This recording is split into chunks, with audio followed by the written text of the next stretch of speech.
Bienvenue pour notre point trimestriel.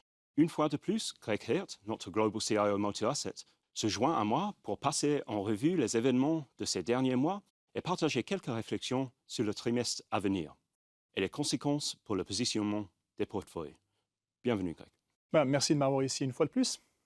Quelles ont été les principales évolutions au cours du dernier trimestre? Écoutez, dans l'ensemble, je dirais que les indicateurs économiques ont surpris au premier trimestre, la faiblesse du marché du logement et du secteur manufacturier étant compensée par la vigueur du secteur des services et aussi par un excédent d'épargne.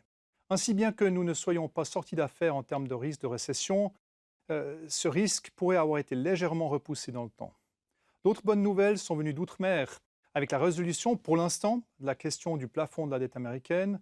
Un scénario de défaut de paiement est désormais exclu. Le mois de mai a également été marqué par une remontée significative des grandes actions américaines, due en grande partie à l'amélioration des projections de revenus pour les applications d'intelligence artificielle. En effet, cette reprise a été particulièrement impressionnante compte tenu de la persistance des pressions inflationnistes et aussi de la hausse des taux.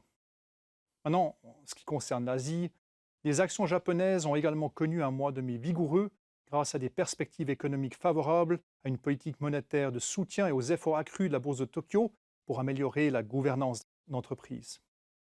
En revanche, la reprise économique en Chine a été un peu plus faible que prévu, en partie à cause des difficultés à trouver un équilibre entre la croissance à court terme et également la viabilité à long terme, un équilibre à trouver de ce côté-là. Ainsi, les données économiques décevantes du mois de mai ont entraîné une baisse des actions chinoises, mais également, indirectement, des marchés des matières premières en général. Merci, Greg. Pouvez-vous nous donner une idée de vos attentes concernant le marché au cours du prochain trimestre? Oui, alors c'est une très bonne question. Je dirais que dans l'environnement de marché actuel, l'accent reste bien sûr sur l'inflation, en particulier l'inflation de base, core inflation, et sur la réaction des banques centrales face à ces chiffres plutôt incertains et souvent trop élevés. En effet, alors que l'inflation globale a considérablement baissé, en fait comme nous l'avions prévu, les indicateurs de base avec l'exclusion des composants volatiles que sont l'énergie et les denrées alimentaires restent relativement élevés. Par exemple, pendant la semaine dernière, nous avons vu la croissance des salaires du secteur privé au Royaume-Uni accélérer à 7,6%, plus rapidement que beaucoup ne l'avaient prévenu. Cela signifie que même si les banques centrales comme la Fed pourraient clôturer leur cycle de hausse, il se pourrait bien qu'elles restent plus longtemps au niveau actuel, évitant ainsi un pivot en 2023, ce qui logiquement à moyen terme est relativement négatif pour les marchés. Maintenant, nous devons reconnaître qu'avec la résolution du problème du plafond de la dette aux États-Unis, des données économiques meilleures que prévues et également des liquidités encore abondantes, nous avons les ingrédients pour une nouvelle phase de hausse, en tout cas modérée, sur le marché des actions, alors que l'épée de Damoclès de la récession et de la réduction des liquidités, elle se profile encore à plus long terme. Le battage médiatique autour de l'intelligence artificielle est un sujet clé que nous ne devrions pas ignorer non plus.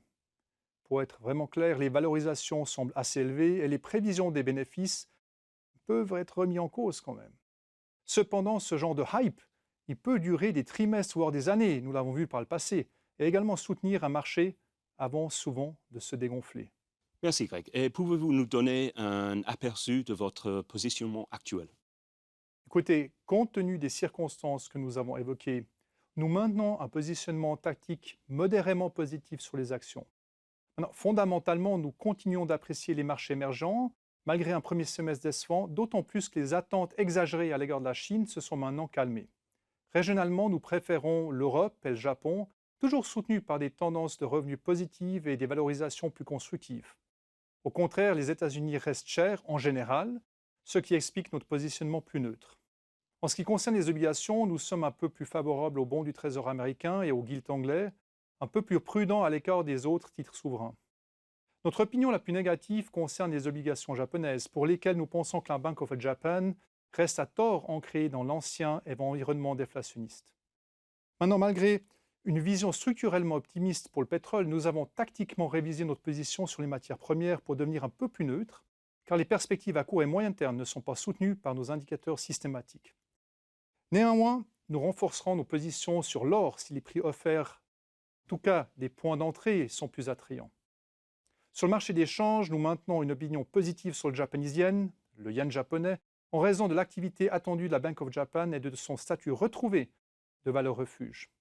La plupart des investisseurs étant désormais en position longue sur l'euro par rapport au dollar, les arguments tactiques en faveur de l'euro se sont quelque peu atténués, même si les valorisations restent favorables à long terme. Finalement, et je crois que c'est vraiment un point très important, la volatilité des actions est très faible à l'heure actuelle, ce qui permet une couverture relativement bon marché grâce à des stratégies d'options. Étant donné que les risques potentiels subsistent, nous apprécions cette possibilité de couvrir d'importants risques de baisse. Merci Greg pour vos réflexions d'aujourd'hui. Intéressant et instructif comme toujours. Et merci pour votre attention. Également de mon côté, je me réjouis de vous voir dans 3 mois pour de futures réflexions économiques.